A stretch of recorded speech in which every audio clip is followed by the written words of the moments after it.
Hoje nós vamos continuar aqui a análise de fundos imobiliários. Lembrando sempre que este vídeo não é uma recomendação de compra, venda ou negociação. É apenas uma análise dos indicadores, tá ok? E já lembrando, se você gostar desse vídeo, deixe o seu like, curte, compartilha e se inscreva no canal se ainda não é inscrito, tá ok? Não perca os próximos vídeos de fundos imobiliários. Então vamos lá para a análise. Bom, hoje nós vamos analisar os indicadores do BRCR11, é o Fundo de Investimento Imobiliário do BTG Pactual Corporativo Office Fund, tá ok? Bom, então vamos lá alguns indicadores. É um fundo que teve uma liquidez diária de aproximadamente 45.335 negócios, ou seja, um fundo que apresenta um número de negociações expressivos. O último rendimento pago foi de 56 centavos por cota, o que representava aproximadamente na época dos dados um dividend yield, né, um retorno sobre o valor da cota de aproximadamente 0,55%. É um fundo que tem um patrimônio líquido expressivo de 2,5 bilhão, um valor patrimonial de R$ 110,61, com uma renta que no mês apresentou uma rentabilidade positiva, ou seja, uma variação positiva do seu valor de cota de 9,91%. Ele está com um preço sobre valor patrimonial na casa de 1,08. Bom, aqui, o BRCR11 é um fundo imobiliário do tipo tijolo e ele tem como base principal empreendimentos imobiliários de escritórios. Mais para frente, nós lá no relatório gerencial vamos ver quais são esses imóveis, tá certo? Bom, vamos olhar aqui o desenvolvimento do preço de cota dos últimos 12 meses. A gente pode ver que é um fundo que ele teve uma oscilação grande. Ele começou lá em janeiro de 2019 com um valor próximo a R$ 105, tá certo?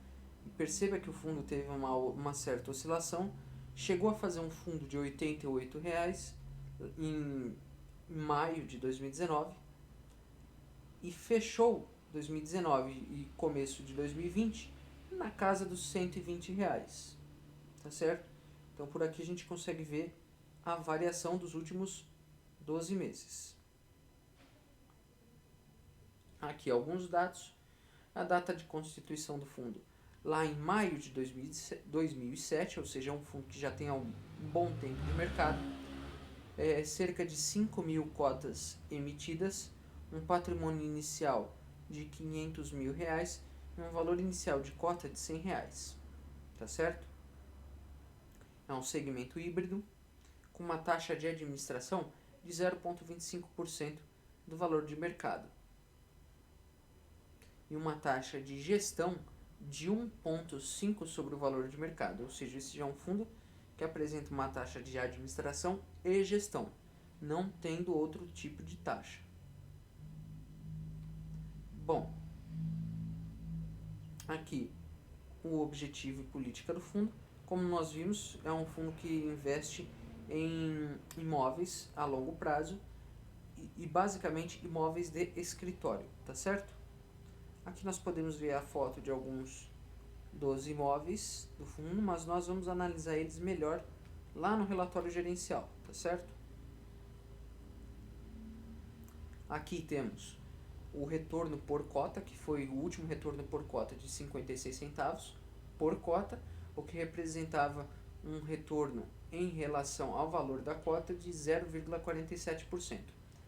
Acumulado dos últimos 12 meses, a gente vai ter aqui algo um pouco diferente. Por exemplo, o acumulado percentual em relação ao valor de cota de 13,06, tá certo? Em um retorno de R$ 15,67 acumulado no ano. Mas por que esses indicadores aqui acumulados? Lá em janeiro de 2019, teve um retorno de dividendo um pouco diferente. Como você pode ver aqui, ele foi totalmente fora do normal para o fundo, que foi de 10,57 por cota. Isso em janeiro de 2019. Isso aqui está refletindo no acumulado dos últimos 12 meses. Certamente, quando esse retorno de janeiro de 2019 for ficando mais para trás, o retorno acumulado certamente vai se normalizar algo em torno aí dos seus 5%, 6%, tá certo? Como a gente pode ver, ele ainda está impactando aqui na análise dos meses subsequentes. A gente pode ver que ele também impacta aqui no retorno de dividendos, tá certo? E o valor patrimonial do fundo vem se mantendo relativamente estável. Algumas variações, mas ali próximo dos R$ 110, o valor patrimonial. Por cota, claro. Área bruta alocável por estado. O fundo ele tem 11 ativos em 2 estados, Rio de Janeiro e São Paulo. A gente não tem uma diversificação muito grande em estados, porém são 11 ativos, o que traz certa pulverização dos investimentos do fundo. Vamos olhar aqui o histórico de ocupação física e vacância física, tá certo? A gente vai ver que ele chegou lá em outubro com cerca de 84% de ocupação física e 16% de vacância, com uma ocupação financeira de próxima a 90% e uma vacância financeira ali com próximo a seus 11% ali, né? Vamos olhar então o relatório gerencial do fundo. Aqui, quem quiser ler, é só pausar aqui, tá certo? Ó, as últimas notícias do fundo. Aqui uma performance na B3, tá certo? Junto com alguns dados de negociação do fundo. Aqui um retorno dos cotistas. O fundo em azul no último mês de dezembro de 2019, 3 meses, 6 meses, 12 meses e 2 anos. Bom, a gente pode ver que o fundo ele vem apresentando uma performance nos últimos 12 meses superior ao Ibovespa. Nesse caso aqui, a gestora decidiu apresentar um gráfico com o fundo em relação ao Ibovespa. Aqui nós temos o volume médio diário de negociação em milhões. Nós podemos ver que é um volume expressivo, com um aumento aqui em 2019. 2019 foi um ano de forte negociação de fundos imobiliários. O valor patrimonial, ok? E o valor de mercado da cota. A gente pode ver que lá em novembro, de novembro para dezembro, o valor de mercado ultrapassou o valor de cota, o valor patrimonial. Aqui, mais alguns gráficos. A gente pode ver a receita de locação e a vacância financeira. Ótimo que a vacância financeira vem caindo, chegou em novembro de 2019 com 8,6% de vacância financeira e uma receita contratada de locação, tá certo? Na casa aqui dos 13. Bom, os indicadores de resultado, ok? Então a gente pode perceber aqui na faixa preta lucro, na azul FFO ajustado e em azul claro a distribuição. Aqui nós temos o DRE consolidado do fundo, tá certo? E o balanço patrimonial do fundo. Agora sim, os imóveis, o portfólio de imóveis do fundo.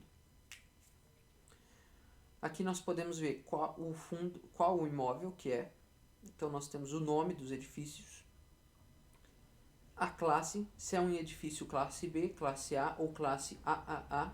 A gente pode perceber que os imóveis o imóvel dos fundos, eles sempre estão classificados em imóveis A, AAA ou B, o que indica que são imóveis com excelente padrão construtivo, tá certo?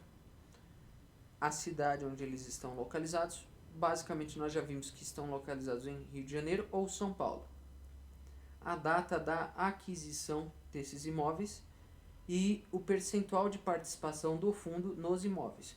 Nós podemos ver que o fundo ele tem participação em 100% do imóvel Montreal, que é um tipo A no Rio de Janeiro, com aquisição em dezembro de 2017. No MV9, que é um imóvel tipo B no Rio de Janeiro, com aquisição em fevereiro de 2019. Um imóvel Volkswagen tipo B em São Paulo em janeiro de com aquisição em janeiro de 2008, também com 100%.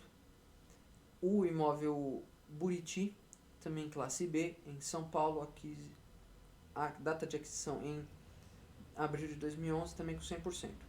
A área bruta locável de cada imóvel, com um total de área bruta locável de mais de 184 mil metros quadrados.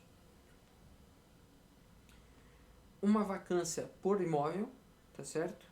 A gente pode ver que o imóvel que tem maior vacância é o do Senesp, em São Paulo. A receita contratada por imóvel. O valor de locação por metro quadrado dos imóveis. E o percentual da receita total potencial por imóvel. E os principais inquilinos. Podemos ver aqui que tem inquilinos importantes.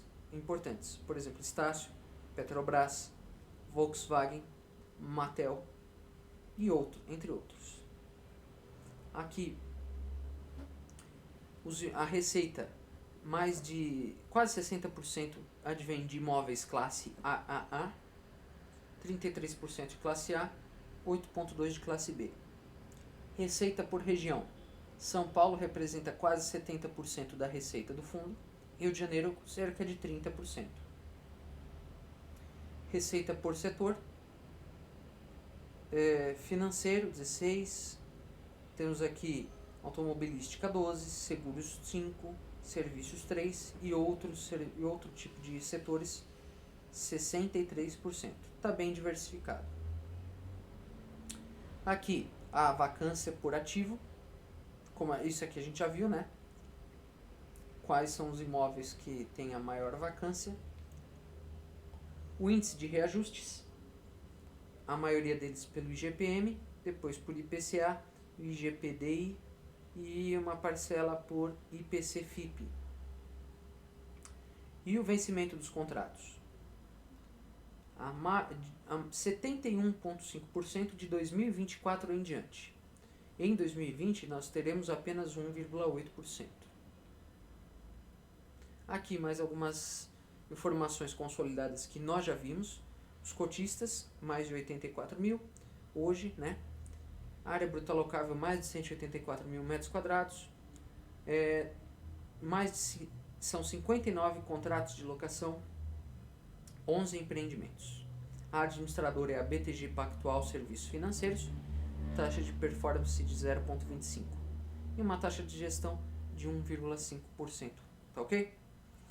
Pessoal, essa foi a análise do fundo BRCR11, tá ok? Lembrando, este vídeo não é uma recomendação de compra, venda ou negociação, é apenas a análise dos indicadores. Então é isso. Deixem aqui nos comentários o que vocês acharam do fundo BRCR11. Vocês já conheciam este fundo imobiliário? Vocês acompanharam o fundo em 2019? E o que vocês esperam para esse fundo em 2020? Deixem aqui nos comentários, tá ok? E lembrando também, se você gostou do vídeo, deixe o seu like, compartilha. Se você não está inscrito, por favor, se inscreva no canal e não percam os próximos vídeos de fundos imobiliários, tá ok? Muito obrigado a todos por assistirem o vídeo e até o próximo. Tchau!